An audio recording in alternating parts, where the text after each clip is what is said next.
I'm so excited to have Sharon Woodworth here on the Catalyst podcast because it is like looking back at my childhood self when all I did was draw little houses and I played in houses. My parents thought I was going to grow up to be an architect. It's a fun little fact.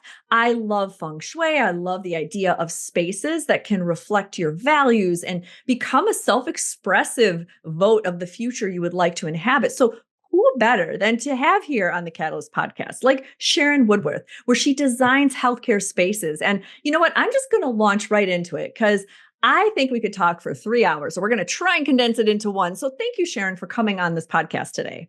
Oh, I'm honored and I'm so excited to meet someone so creative. Wonderful. Well, likewise, you've had a million different lives, a career in healthcare, with architecture, with design, with sculpting. So tell me a little bit about, your journey. What was that catalyst moment for you? You were describing your childhood, Lisa, and you were describing Hey, playing wait, by with. the way, I have to tell you, my parents almost named me Lisa. My name is Lara, but you almost got it right because that was their first Oh, choice name. oh, okay. Your parents, I guess they were right. Okay, Laura. There you go. So go ahead. What was that Yeah, catalyst but moment? thank you for that. No, you were describing your childhood, Laura, playing with spaces and, a future architect on the way up. And for me, I didn't know it at the time, but architecture space was very important because I literally grew up in my father's mother's house. And that house was built, everything in it was built by my grandfather. So the last name Woodworth, that's a British heritage. And you were named after your guild or your skill or your profession. And the Woodworths were all woodmakers. So that house, I mean, he made the doorknobs out of metal. He made every wall, every piece of Wow. tile, the floor. And that just always resonated with me, even as a child. The little tiny staircase and the mystery of going up and down stairs. So it was a lot of fun. Oh my gosh, I can hear your imagination already, just being intrigued by stories that can be told about spaces. So, healthcare is undergoing a transformation. I'm sure you would say the same. You have a front seat in all of this. And in our backyard at our local hospital, it's been bought out. They've had transitions, they've had remodeling and all sorts of things. So, there's a dark and a light side of it. What would you say is the good part of looking at architecture in a healthcare space? Why is that something that we should be concerned about? Well, Laura, tell me what you mean by looking at architecture. What do you mean by that? Ooh, Are you that's a talking about the topic or am I taking you literally? that's a great question. I'm talking more about the topic of overall design. Why would we need to think so strongly about design in healthcare? I'm being devil's advocate in case you can't tell where somebody might be listening going, why does it matter? Why Yeah, do we care? well said, Laura.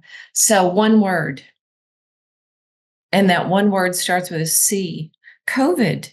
I mean, if you were not, as a general public, not aware of the impact of the environment on health, COVID taught you, yes, it's important to have space around you, to have fresh air, to be aware of what's going on around you. And it also, the reason I was asking you to further qualify what you meant by the phrase look at, that's what I advise those either in the clinical world or the architectural world.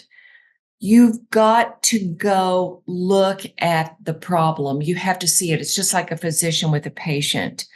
Zoom is one level, but actually being there to see it, to hear it, to smell it, it's a whole different world.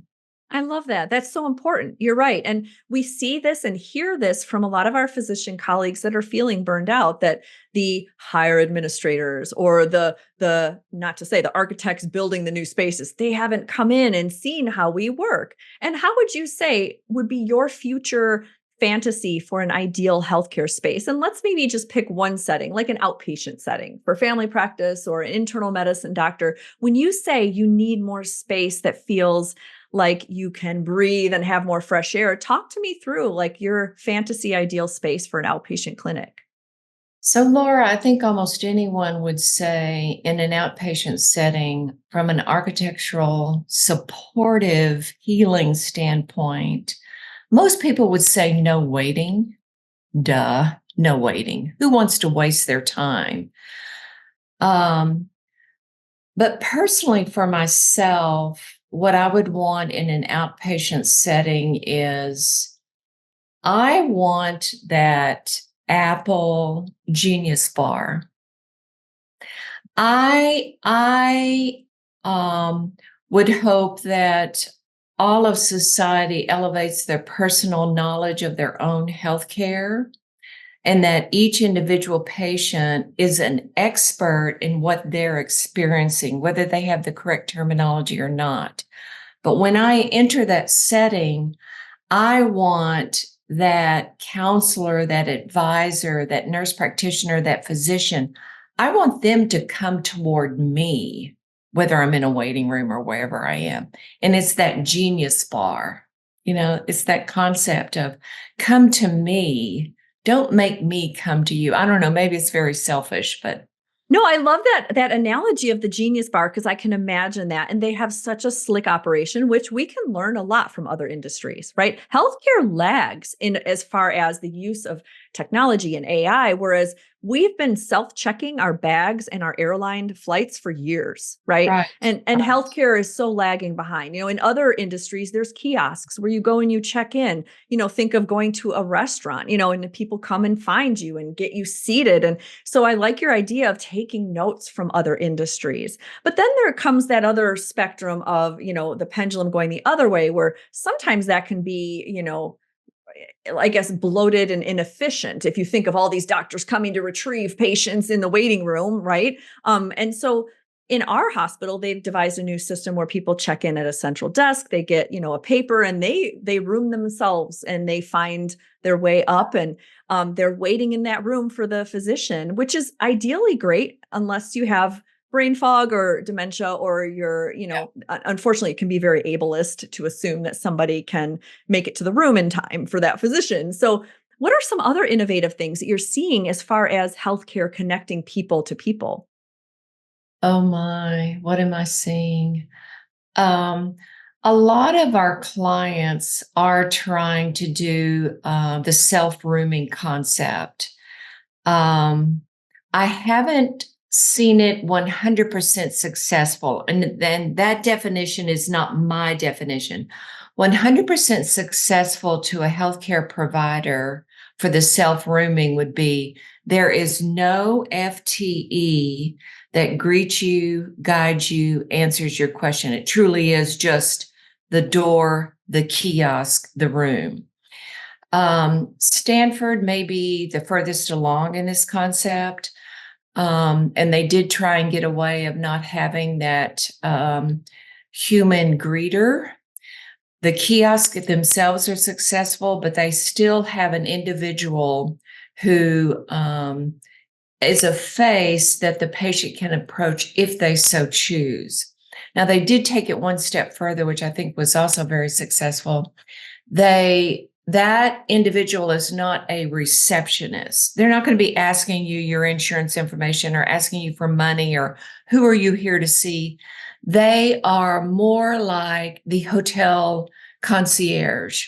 Where would you like to go for lunch? That kind of thing. So that's the most creative thing. Clients are trying very hard. It may not sound creative or innovative to adhere to standards.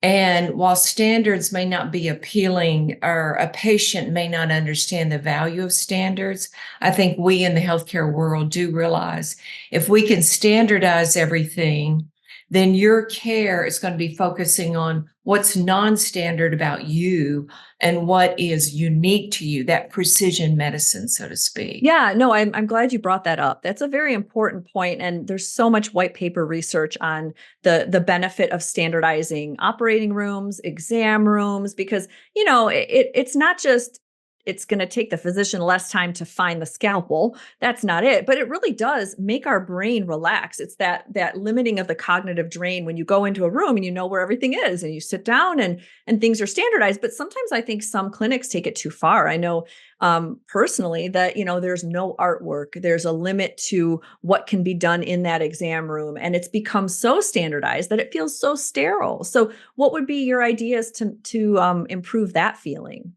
Oh, the sterile institutional nature of healthcare. You're not going to believe this answer. Get rid of those 8-foot corridors. I mean, we live in a world, outpatient or inpatient. In the inpatient or hospital setting, it's an 8-foot canyon and it's not very tall, so it really feels like a tunnel. Same thing at a different scale in an outpatient setting. So, I mean, if we could even just give a little breathing room, you can program activities along those corridors. It might be a bench that you pull out, along the way, or it might be even a window opening. You don't even have to change the dimensions. Because like it or not, healthcare architecture will always be a puzzle where the parts are put together. And the part, if you look at it from an institutional standpoint and you want to bring life and warmth to it, it's the typical things of natural light or art.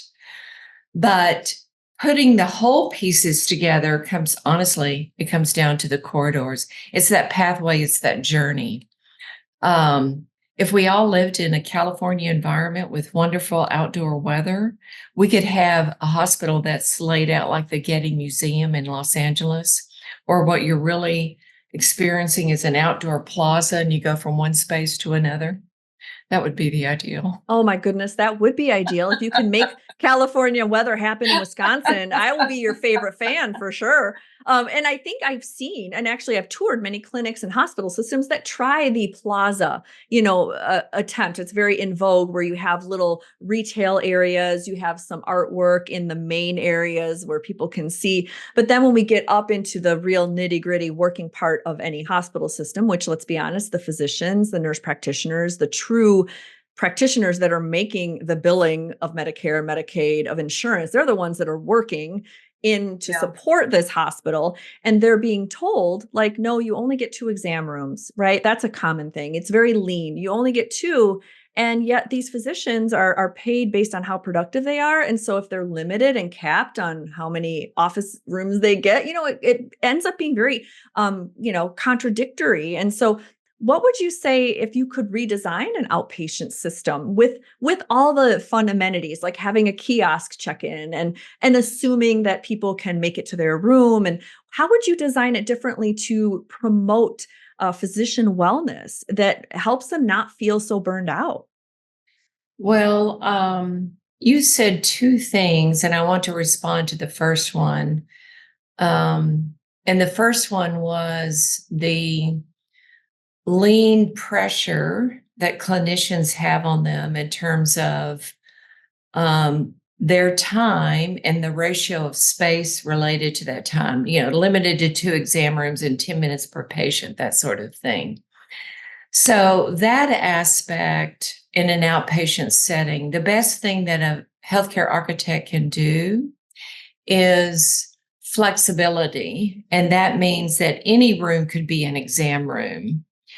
Just give that room. If you in an outpatient setting, it's much easier to do than inpatient, but in an outpatient setting for flexibility, all you need in any room is a door and a sink.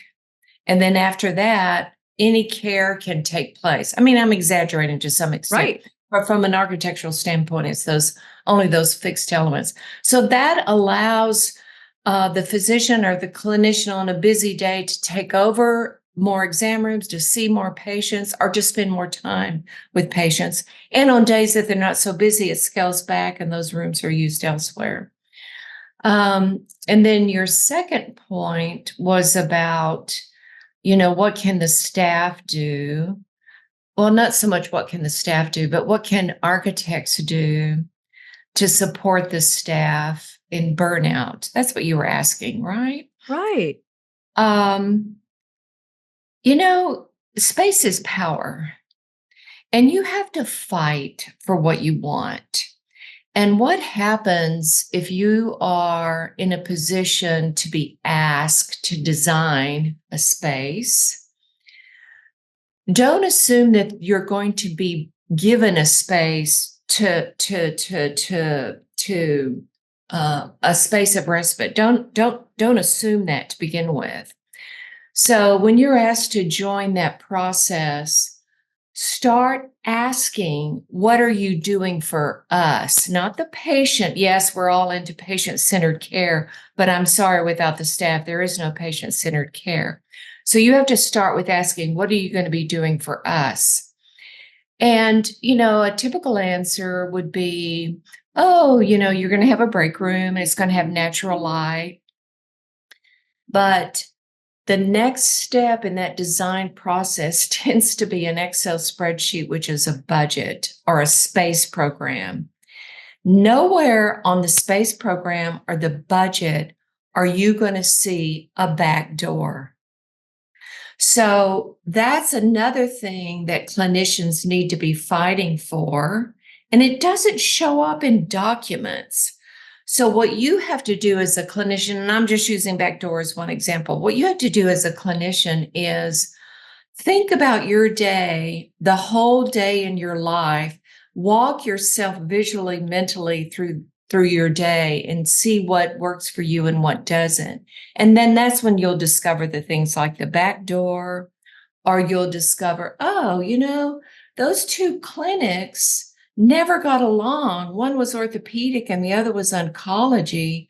But you know what? When we propped that door open between those two clinics, God, the staff started helping each other. So it's those things. Did you know that burnout is the same brainwave pattern as grief under a functional MRI? This means that 63% of us in healthcare are showing up to work every day immersed in burnout and grief. No wonder we have brain fog and emotional exhaustion and depersonalization. We're on autopilot, just going through the motions. But the good news is there is an antidote. The opposite brainwave pattern is flow, the only time where your brain produces all 5 neurochemicals of happiness. And better yet, you can teach yourself to prime your brain for more flow in your work-life masterpiece. In my course, Catalyst Reclamation, I teach you my 3-step AHA method so you can practice finding more moments of flow. And when you do, you increase your happiness, your well-being, you lower your cortisol, and you flourish as the catalyst that you are transforming healthcare. So come color outside the lines with me and go to drlaurasalyer.com/shop and check out the 10-hour AMA-approved CME course, Catalyst Reclamation, so that you can step into your highest creative power. I love your phrase that space is power, and I can't underscore that enough. And that can make or break relationships, productivity, well-being, the metrics of burnout. And I remember the back door being critical as well. I remember working in a clinic where there wasn't a back door, so you entered in through the waiting room. And there's something about that I don't mind seeing patients, but you want to have physicians to get that ability to decompress and have a silent way to enter work in the way that feels ritualistic to them, whether it's hanging your coat on a certain knob and just really breathing in and getting ready to start your day rather than already putting your face on and making sure you're saying hi to everybody in the waiting room. I mean, that back door is so important. But you also mentioned how space can shape relationships. And another issue I see with a lot of new construction is multiple touchdown. I think they call it a ICT, which is like some kind of a touchdown space where physicians don't have offices anymore. They share a computer screen next to a nurse, and there's just this general noise issue. And a lot of physicians have said that makes them concerned about HIPAA and privacy and talking and security when we live in America with unfortunate gun control laws that are not there. What kind of things are on the docket for maybe revamping healthcare in that future? Has anybody else voiced concerns? Absolutely. And I'll go back to the C word, COVID. So prior to COVID, and again, this, excuse me, relates to overdoing lean. Prior to COVID, physicians in particular were being pressured to let go of their private enclosed office and maybe even share an office. And then it went to the full on board level of completely open workspace. And while part of that concept of the open workspace has some benefits in terms of, oh, physicians can all be together in a space and share knowledge and overhear things, COVID pushed us back into that digital world and that literal need of acoustics to be quiet, to focus on a computer and a phone conversation. So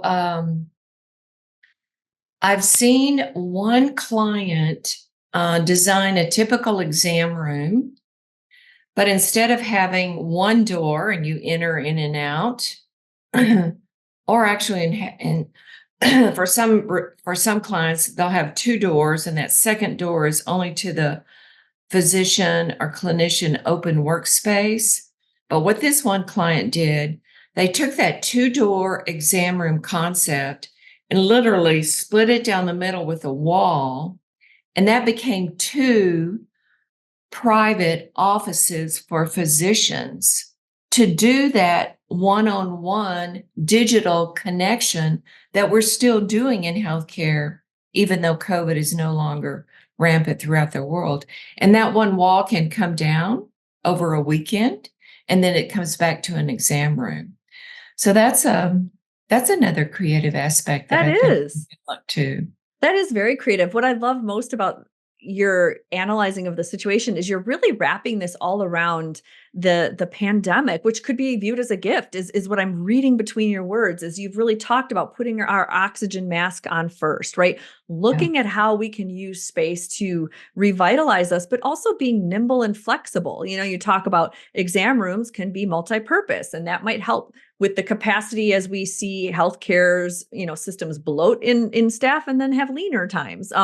And just that idea of putting a wall in an exam room is a great idea to be innovative and adapt to our digital age. Because I hope that telemedicine isn't going to go away, because I think it's very convenient for a lot of people that are stranded and may not be able to make the drive to see that physician. And it can really help with accessibility of healthcare. But yeah, and you've said before, less bad is not more good. Can you tell me more about that statement? Oh gosh. So half of my colleagues would they honor lean. And by lean, there are two aspects in architecture. Lean operations, how you as a clinician go about your day. And then there's lean construction. Let's get all the materials on site. So when I'm talking about lean, I'm talking about the first, lean operations. And it's like anything else, it can just be taken too far.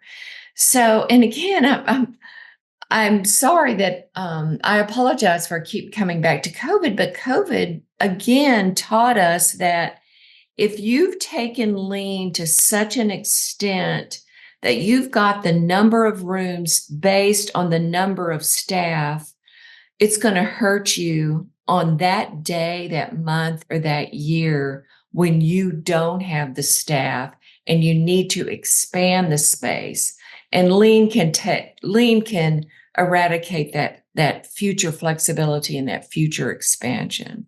That's the best example that I can think of. Yeah, brilliant. And I see that you're viewing COVID, the pandemic, as somewhat of a gift. I think we were in this one-track way of designing healthcare spaces, and it's made us take a few steps back to really concentrate on advocating for our well-being and helping physicians. Now, I have my own fantasy list, Sharon, I will have to admit, when I think of designing my own space, and I basically did that here. I went ahead and just opened up my own office. And for those that are listening, you can't see, but in my waiting room, I don't even call it a waiting room because people don't wait. I'm lucky. It's just me. So they just come right in. And it's a museum of art. It's lots of anatomical art and just beautiful colors. And designing my own space that feels like me. And I think that's what every physician secretly wants is they want their workspace to feel like a second version of home to them.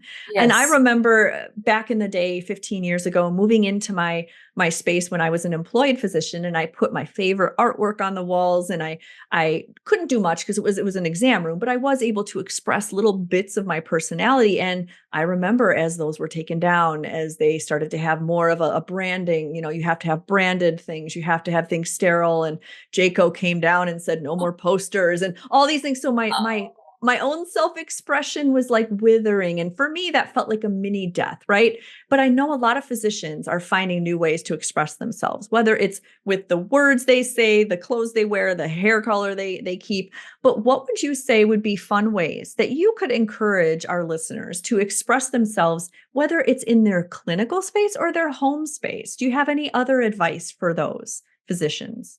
Oh my goodness, Laura, what you're describing is something you may be aware of, but the nesting instinct. That's what you were referencing. And do you know there's research that a patient in a hospital room, once assigned, they will nest within 1 hour. And what that means is they rearrange that side table, or they get the little pull cord, they're customizing that space to them.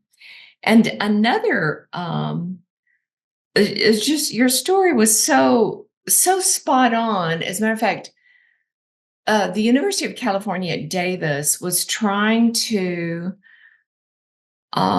maximize space for faculty and physicians. And one of the directors of a clinic pointed out her prior work at the University of Utah. No physician had a private office, but every physician had a private office. And the way they did it at the University of Utah was in that morning when that specialist was coming in for Tuesday, Wednesday, Thursday, or whatever it was, the director of that clinic pulled out that particular physician's pedestal, their plaques, their family photos, and they staged this office for that physician. And yes, Laura, those physicians felt so at home and comfortable enough to then listen to what was going on, with the patient. So, Wow. I would wish that for anyone. But you know what? That's also an operational cost, because you're paying for this person to rearrange space and store it somewhere. Although we are seeing that in other industries. But if you can't do that, color your lab coat. Who says they have to be white? I love that. Yes, tie-dye. Or cut out a little cartoon that just tickles your fancy. And you know what? Put it near the floor or put it above the door frame. Hide it somewhere in the room and let the patient discover it as a surprise while they're wasting time waiting. Oh my goodness, Sharon, I love this. You're reminding me, you've unlocked a very core memory of my childhood. A favorite pediatrician that I would go to Oh, had yes. had exam rooms, and they all had different themes, Sharon. One had toy soldiers on the wall, one was a jungle animal theme, but they had tiny little, like somebody took a Sharpie and Yeah. altered one of the little photos. And so it would be neat for me to look at the wallpaper and find the one animal that had glasses, or the one that was, drinking Yes. something. And that's, such an important part, is bringing that humanity back to a space like this and making it fun. And I like your idea of customizing your space. And heads up to those doctors who might still be employed. You can laminate these little cartoons, laminate them, have them in your bag, put them up on a wall, change it up for the season. I can imagine this would be really interesting for patients to learn more about you. And that's where you can put your personality, is laminate those, put it on a command strip and take it down when you're done. Who says you can't do that? I think that's the nesting that we all need, is to express our own uniqueness. And we do it, like you said, for children. We don't do it for adults. We need distractions, and we need to have discoveries and laughter. Oh my gosh. quote unquote, Yes. laughter is the best medicine. Yes, it is a vital sign. I mean, the sixth vital sign is creativity. That's the hill I will die on. Is we've been concentrating on the fifth vital sign of pain for so long, and we're now surprised that we have just epidemic depression and opioid problems because we've been asking people, where does it hurt? Where does it hurt? Where does it hurt? But we've not asked them, what lights you up? What is Yeah. that sixth vital sign that makes you play? What's the hobby that you can't wait to dust off the shelf? And to be honest, I bet if we asked a lot of our patients, they would just look at us blankly and think, ooh, I haven't played in a while. But we need to Yes. invite that conversation. We need to invite it for our doctors to say, how can you make your day playful in your exam room? How can you add color and make it your own nest? I love that you taught me about nesting. I had no idea that patients will do this within the first hour, and it makes sense. I think we all do. Yes. Yes. Oh my goodness. Well, I've learned from you, Laura. I never heard about the fifth or sixth vital sign. That's Well, now you'll think fabulous. about it when you go to your doctor next time Yes. and they take your temperature, your pulse, your respiratory rate. They're always going to ask you to point to the face on the pain scale and tell you where it hurts. And that's the fifth vital sign that was introduced 20 years ago, over 20 years ago. And so my mission is to teach people to go one step further. And what's your sixth vital sign? And, how do Uh, you play? So let me ask you this, Sharon. What is one of your favorite ways to play? oh my gosh, I'm a total couch potato. Are you kidding? They're still playing that, I'm sure. No, I enjoy yoga if we're talking exercise. And I don't know, for play, I like making things. Just making 100 birthday cards for someone to enjoy on their first birthday all the way to their 100th. Ooh, Sharon, that's an amazing idea. I love that. I did that for my daughter's daughter when she was born, and each card has a question. The problem was I did that. I created those 100 cards when I was about 35 years old, and I didn't know what a 75-year-old would be asking her. Wow, I love this. You could even do this for yourself, right? I could see people having this be a nice self activity to ask yourself a question. That's a beautiful gift. And I love that you like making things. Studies show that when we teach and give permission to medical students and we have them just to create something with their hands, whether it's sculpting or doodling or drawing, they increase their well-being. They decrease metrics of burnout, their cortisol lowers, and it can last for long after that activity is done. And so it's just some of those inherent things that make us human. And as we co-create a better healthcare system, I'm so glad we have architects and experts like you on board. I'm so thankful for our conversation. Is there any other lasting little tidbits you'd like to give our audience? Everyone is creative. They just need to find that venue of creativity that's natural within them. It might be doing, it might be thinking, it might be workaround, it might be making. Everyone is creative. Beautiful. I'm just going to let that dead air hang there because that is a powerful statement. Thank you, Sharon, so much for spending your time. This has been delightful, and I'm so excited to see where healthcare goes, especially in spaces, and so grateful for you to share your creativity with us today. For all of us listening, you can find Sharon on LinkedIn. Is there any other spaces that you can be seen, Sharon Woodworth? Well, within LinkedIn, you can click on my contact info, and there's a Wix page for my portfolio of past work. And you can always find me either at UCSF or at Harley Ellis Devereaux. That's beautiful. I'll make sure all of these contact places are in our show notes. And thanks again for listening. Please like and subscribe. Share this with a colleague. Get inspired. Practice that sixth vital sign of creativity and keep coloring outside the lines. Have a great Oh, day. you too, Laura. Nice to meet you. Thank you so much. Bye.